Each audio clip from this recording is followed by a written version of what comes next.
A razão secreta do porquê o seu coração está frio diante de Deus. Esse é um ponto muito comum no coração de algumas pessoas e os motivos do porquê o coração de alguém esfria são motivos muito claros. Talvez essa pessoa não consiga, no momento, discernir o porquê o coração dela está frio. Porém, sempre houve um porquê do coração do homem ter se esfriado diante de Deus. E a gente sabe que isso começou lá no Éden, quando o pecado aconteceu através de Eva, e através disso houve a vergonha, houve a condenação.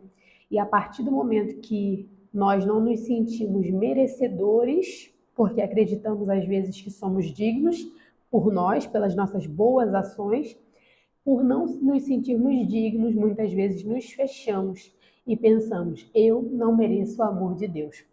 Isso é uma expressão muito clara da nossa falta de compreensão sobre a graça, sobre esse amor imerecido de Deus. Muitas vezes isso é uma expressão da nossa falta de aperfeiçoamento na graça de Deus, de entender que o amor que Deus tem é imerecido, né? É algo dado livremente por Ele.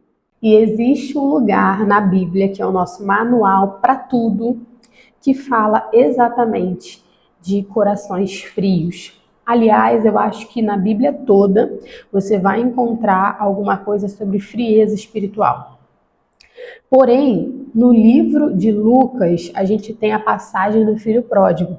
E a gente tem duas atitudes aqui do filho pródigo que vão ilustrar para a gente de uma maneira muito fácil a frieza, e você vai conseguir compreender a raiz da frieza do seu coração para conseguir mudar isso e começar a viver de uma forma mais ousada, de uma forma mais seria quente, de uma forma mais em chamas por Jesus. Quando a gente dá de frente com essa passagem do filho pródigo, a gente vê dois corações. O coração do filho que foi, ele simplesmente quis, desejou o pecado e ele cedeu a essa tentação e ele foi. Simplesmente se deixou levar pelo pecado. Então, de alguma maneira, ele não estava conectado com o pai, certo? Porque desde o início ele pede a herança do pai. O pai estava vivo, né? É um pouco incomum e na cultura deles, principalmente, era uma coisa muito mal vista mesmo você pedir uma herança a alguém vivo. Isso é mal visto até hoje, né? Enfim, o pai deu a herança dele e ele mostrou ali uma desconexão. Ele não se sentia amado por aquele pai, talvez ele não se sentia conectado àquele pai, e isso tem muito a ver a forma como esse filho se sente, e não necessariamente o pai que nós temos aqui. Então ele foi. Então muitas vezes o nosso coração ele é endurecido por deslumbrar o pecado, por achar que no pecado a gente vai encontrar alegria, no pecado a gente vai encontrar felicidade, a partir de algumas mentiras que vão acontecendo na nossa mente, de que de repente a presença de Deus ela é controladora, de que a presença de Deus ela tem limitações e que você não pode fazer isso, que você não pode fazer aquilo, e a partir dessas mentiras que vêm na nossa mente e a gente toma posse delas, a gente passa a entender que uma vida perto de Deus é uma vida de privações e não uma vida de liberdade. Então isso também parte de uma mentira, né? A frieza em si, ela começa na mentira, porque Satanás ele é mentiroso. E muitas vezes ele traz algumas mentiras, alguns sofismas que vão fazer com que você tome atitudes pautadas nessas mentiras. Então esse filho pródigo ele vai embora, conhecer o mundo, se deslumbrar com o mundo, e lá ele vivencia tudo que a gente já sabe, e em determinado momento ele sofre tanto que ele deseja voltar para a casa do pai. Então nós temos um tipo de frieza que ela é específica das mentiras que tem na mente desse filho, e esse filho passa a desejar o mundo, acredita que no mundo existam coisas melhores, talvez alegrias menos complexas, né? Então eu vou fazer o que eu quero, eu vou curtir, eu vou Eu não preciso estar sempre ali obedecendo a Deus, porque existem muitas coisas para eu viver no mundo. Esse é um pensamento pautado na mentira, porque nada melhor do que fazer a vontade do Pai. O Pai, a vontade dele é boa, perfeita e agradável. Então, tudo aquilo que ele sonha e ele tem para você são coisas muito maiores, fisicamente, mentalmente, espiritualmente falando. São coisas muito maiores. É você viver na Terra na versão Turbo 2.0. 8.0, 15.0. 15.0 ficou estranho. Mas, enfim, é você viver na sua melhor versão. É o plano de Deus para você. E aqui a gente tem um outro comportamento. A gente tem o comportamento do filho que ficou. E esse comportamento, ele me chama muita atenção. E quando a gente fala de frieza, de um comportamento frio, de um coração frio que não deseja as coisas do Senhor, a gente consegue falar muito do coração desse segundo filho. Olha o que fala aqui. Depois que esse filho, o filho que saiu primeiro, volta, o pai muito alegre, porque o pai ele é o próprio amor, ele é cheio de vida, cheio de amor, ele não odeia o filho, ele não se sentiu traído pelo filho, o pai ele é aperfeiçoado no amor. Então, quando esse filho retorna, ele consegue ver a alegria nisso. Ele consegue ver que o filho de fato se quebrantou, enxergou o porquê de estar na presença dele, né? Então o pai ele se alegra, porque ele é da natureza dele, é do caráter dele esse amor, essa graça, né? Então, quando esse filho chega e ele dá uma festa, mata um novilho e dá roupas novas e faz tudo aquilo, o filho mais velho, eu nem sei se a Bíblia fala se ele é mais velho, mas o outro irmão, ele estava trabalhando. Esse estar trabalhando já traz muito essa ideia de que ele devia ser bem trabalhador, vamos dizer assim. Fazia muito, né? E quando ele viu um filho que tinha virado as costas para o pai, tinha ido embora, se deslumbrado com o mundo, ele pensou, eu estou aqui, feito um escravo, trabalhando, fazendo tudo para você, cuidando de tudo, e eu nunca vi você matar um novilho para mim, eu nunca vi você fazer tudo isso que você fez em prol do seu filho que ficou. Como é que fica essa situação? O que eu sou para você? Obviamente que isso sinaliza para a gente muito de cara de que esse filho não estava aperfeiçoado no amor do pai. A diferença talvez de um filho para o outro é que o segundo filho, o filho que ficou, a diferença é só que ele ficou mesmo. É que talvez por medo, talvez por desejo de reconhecimento, talvez por ter que fazer a coisa certa, ele ficou. Mas ele não ficou por uma entrega genuína, uma conexão genuína com o pai. Ele ficou porque de alguma maneira ele acreditou que era ali que ele ia ganhar de repente a aprovação ou que de repente ele ia merecer. E quando a gente fala de uma pessoa que tenta merecer Deus, a gente fala de uma arrogância e de uma prepotência muito grande.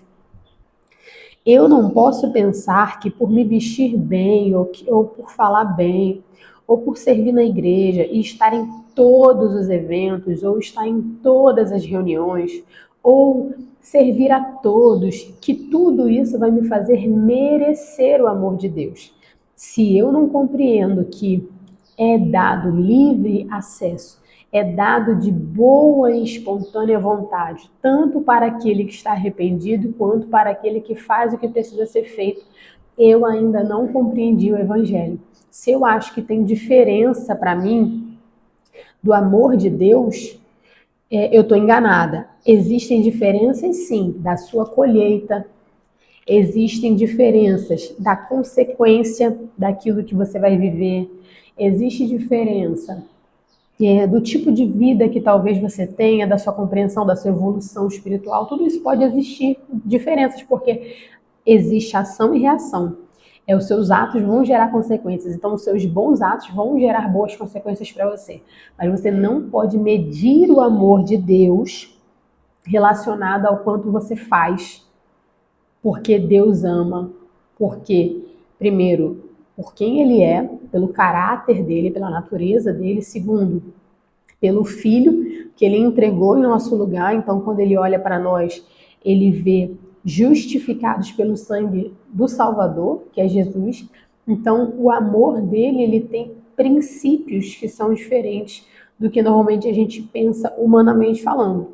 Humanamente falando, a gente pensa que eu faço, por isso mereço. Então aqui o pensamento desse... foi o filho mais velho, está escrito aqui. É o mais velho. O filho mais velho, ele ficou com o sentimento de eu que merecia. Ele não merecia, mas eu merecia.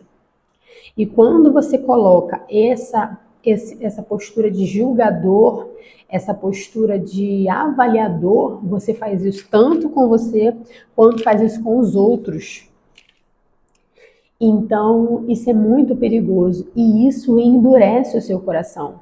Lembrando que nós estamos falando do porquê um coração se esfria. E o coração se esfria muitas vezes pela nossa arrogância, pela nossa prepotência, ou por achar que somos merecedores de outras coisas, de nos deslumbrar com o pecado e de achar que Deus ele não é suficiente, ou seja, as mentiras que tem na nossa mente, ou porque a gente fez e acreditou que merecia alguma coisa. Por acreditar que merecia alguma coisa e de repente aquilo que Deus fez não era bem exatamente o que você esperava, meu coração se fecha. Então, no primeiro raciocínio, essa folha aqui está uma luta. No primeiro raciocínio, eu tenho um pensamento de condenação. Eu fui para o mundo, experimentei o pecado, me sinto condenado. Sinto que eu e Deus não estamos mais conectados. Primeiro, porque eu fui embora, eu virei as costas para Ele. E segundo, porque a partir do momento que eu peco, o Espírito Santo ministra e eu entendo que não era para ter feito. Então, por não conseguir abandonar tudo e voltar, eu às vezes continuo nesse pecado, meu coração se enche de condenação. Quando meu coração se enche de condenação, eu me sinto indigno de acessar o Pai. Então eu me fecho, eu fico frio. Então eu começo não quero ler, eu não quero louvar, eu não quero ir na oração, eu não quero ir ao culto. Pronto, seu coração foi tomado de condenação. Porque você acreditou que antes era digno, agora não é mais. Você acreditou que merecia, agora não merece mais. Mentira. O outro ponto, então, recapitulando, nós temos o filho mais velho que acreditou que merecia por muito fazer. Então, a gente tem aqui orgulho. Então, quando a gente sente que, Deus, o Senhor deveria ter feito, porque fulano de tal se converteu agora. Um exemplo aqui simples, fulano de tal se converteu agora, já trocou de carro, se casou, conheceu uma pessoa, está desfrutando de coisas maravilhosas, abriu uma empresa. Eu que estou aqui na sua casa há 15 anos, te servindo todos os domingos, eu ainda não consegui comprar o meu carro, nem consegui uma pessoa que verdadeiramente me amasse, enfim, fosse se casar comigo. Então, o que a gente tem no filho mais velho é esse orgulho de merecimento. Eu, por muito fazer, acredito que merecia. Se eu tivesse a vida do meu irmão mais novo, eu sei que eu não mereceria, mas como eu tenho uma vida separada, eu sou ungido, eu sou consagrado, porque todas as consagrações eu estou presente, por isso eu deveria receber. Então, só para concluir o nosso bate-papo aqui, os 2 pontos que vão clarear sua mente em relação à sua frieza é condenação e orgulho, tá? Então, o caminho que traz a frieza para o coração é a condenação do pecado que você acredita que tem. que acredita que carrega. E talvez você ache que você não merece perdão de Deus, ou que você não se perdoa ainda, está naquele processo de, ai, não quero falar sobre isso. Às vezes você prolonga a tua condenação porque você não consegue resolver. Senhor, errei isso, te peço perdão. Por que você não consegue dar esse passo? Muitas vezes porque você não quer abandonar o pecado. Muitas vezes você não quer ir ali se render porque você não está disposto a viver uma nova vida. Por isso, eu prefiro me abster, eu prefiro ignorar a presença e viver a vida da maneira que eu acredito ser certo, que também é uma raiz de orgulho, né? Mas ela vem através desse coração condenado. E a partir do momento que você continua dando, alimentando isso, você acaba gerando um orgulho no seu coração. No outro ponto, nós já temos um orgulho mesmo, mais puro de orgulho, de acreditar que eu merecia algo do Senhor, eu merecia algo de Deus segundo as minhas obras. E não é assim que Deus trabalha. Quando tudo isso muda? Quando que a frieza ela tem que ir embora? A frieza tem que ir embora quando as verdades do Senhor elas entram na sua mente. Quando você começa a entender, não, peraí, Deus, ele me ama, independente do meu pecado, independente se eu faço ou não para Deus, eu sou amado. Se eu venho todos os domingos, eu sou amado. Se eu venho um domingo só, eu sou amado. O que muda não é o amor dele, mas o que muda é o meu comportamento de resposta a ele. Eu respondo um amor puro. Eu respondo de maneira santa ao amor que me foi oferecido. É um amor que me foi ofertado. Então, todo o meu comportamento não é algo que eu entrego para Deus em primeiro lugar. Todo o meu comportamento é uma resposta ao amor que Ele já fez, o amor que Ele já sentiu por mim, derramou por mim, fez por mim, porque esse amor ele tem diversos efeitos. Então, você só consegue deixar de ser frio quando você começa a entender esse amor de Deus, desfrutar desse amor de Deus e entender o que é a graça de Cristo através de Jesus. Entender que Ele te ama se você faz, Ele te ama se você não faz, Ele te ama nos seus dias felizes, Ele te ama nos seus dias tristes, ele te ama nos dias que você vai servir, ele te ama nos dias que você fica em casa, ele te ama se você parou de ir à igreja, ele te ama se você cometeu pecado, ele te ama se você cometeu pecado não só uma, duas, três, mas se você tem cometido pecado por toda a sua vida, ao longo de 25, 30, 40 anos, ele te ama em profundidade, com um amor perfeito do qual você nunca experimentou em toda a sua vida. Esse amor ele é capaz de preencher vazios, esse amor ele é capaz de preencher lacunas que você nunca na sua vida pensou em experimentar. Então, quando você entende esse amor, você passa a não desejar tanto o pecado, porque por que eu vou ofender, entristecer alguém que me ama profundamente, que entregou por mim algo mais precioso da terra, que foi sua própria vida, um Deus que se fez carne e pagou um preço altíssimo para que eu fosse purificado, lavado, para que eu tivesse poder, para que eu tivesse autoridade na terra, para que eu pisasse em serpentes e escorpiões. Por que eu vou ofender um Deus nessa magnitude que me ama tanto, com um prazer tão bobo, com uma coisa tão superficial?